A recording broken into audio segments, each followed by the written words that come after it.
T20 ప్రపంచ cup semifinals మ్యాచ్లు ఉత్కంఠకరంగా ప్రారంభం కానున్నాయి. తొలి సెమీఫైనల్లో దక్షిణాఫ్రికా న్యూజిలాండ్ తలపడితే రేపు ముంబైలోని చారిత్రాత్మకమైన వాంఖాడే స్టేడియం వేదికగా ఇండియా వర్సెస్ ఇంగ్లాండ్ మధ్య రెండో సెమీఫైనల్ జరుగుతుంది. ఈ కీలక పోరు ముందు ఇంగ్లాండ్ స్టార్ ఆల్రౌండర్ అయిన శామ్ కరన్ భారత జట్టు విషయంలో షాకింగ్ కామెంట్స్ చేశాడు. ఒక మాటలో చెప్పాలి అంటే ఒక ఆటగాడి విషయంలో తప్ప మిగతా ఎవ్వరి విషయంలోనూ పెద్దగా భయం లేదు అంటూ ఊహించని విధంగా స్పందించాడు. అసలు ఇంతకీ తను ఏమన్నాడంటే, ఇండియాను ఓడిస్తేనే వారు గమ్మున కూర్చుంటారని వ్యంగ్యంగా వ్యాఖ్యానించాడు. అంటే ఆ మైదానం అంతా కూడా భారత అభిమానులతో నిండి ఉంటుందని, అసలు భారత్ను ఓడించేస్తే ఎటువంటి గోల ఉండదు అంటూ చాలా రూడ్గా మాట్లాడాడు. అంతేకాకుండా క్రికెట్ చరిత్రలో టీమిండియాకు మరిచిపోలేని ఓటమి తప్పదు అంటూ తీవ్రంగా హెచ్చరించాడు.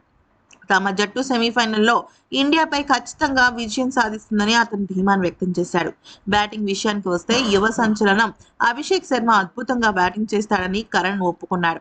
అయితే అతన్ని త్వరగా అవుట్ చేయడానికి మా దగ్గర రామబాణం ఉందని సంచలన వ్యాఖ్యలు చేశాడు. అభిషేక్ శర్మ ప్రస్తుతం ఫామ్ లో లేకపోయినప్పటికీ ఇంగ్లాండ్ జట్టు అతని గురించి ఆందోళన చెందుతుంది అంటూ ఊహించని ఆన్సర్ ఇచ్చాడు. ఈ టీ20 ప్రపంచ కప్ కి ముందు అతను సృష్టించిన విధ్వంసం అలాంటిది కావడం కూడా ఒక కారణమే అంటూ చెప్పుకొచ్చాడు. తమ జట్టుపై అతను మరోసారి రెచ్చిపోతాడేమోనన్న భయం ఇంగ్లాండ్ జట్టులో ఇంకా కొనసాగుతోందని కరణ్ వ్యాఖ్యలు బట్టి అర్థమవుతోంది. ఈ సెమీఫైనల్లో ఇండియా వర్సెస్ ఇంగ్లాండ్ మధ్య గత రికార్డులు చర్చనీయాంశంగా మారాయి.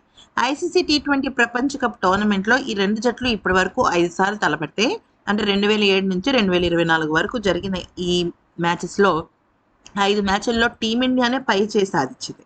ఇంగ్లాండ్ పై భారత్ మొత్తం 3 మ్యాచ్ల్లో గెలుపొందగా ఇంగ్లీష్ జట్టు 2 మ్యాచ్ల్లో విజయం సాధించింది. చివరిసారిగా 2024 సెమీఫైనల్లో మ్యాచ్ జరగగా భారత్ 68 పరుగుల తేడాతో ఘన విజయం సాధించింది. మరోసారి మళ్ళీ సెమీఫైనల్ వేదికగానే తలపడుతున్నాయి. కానీ గత రికార్డులను పక్కన పెట్టేస్తే భారత జట్టు అద్భుతంగా ఆడితే తప్ప విజయం సాధించడం కష్టమని తెలుస్తుంది. ఈ వీడియో నచ్చితే లైక్, షేర్, సబ్స్క్రైబ్.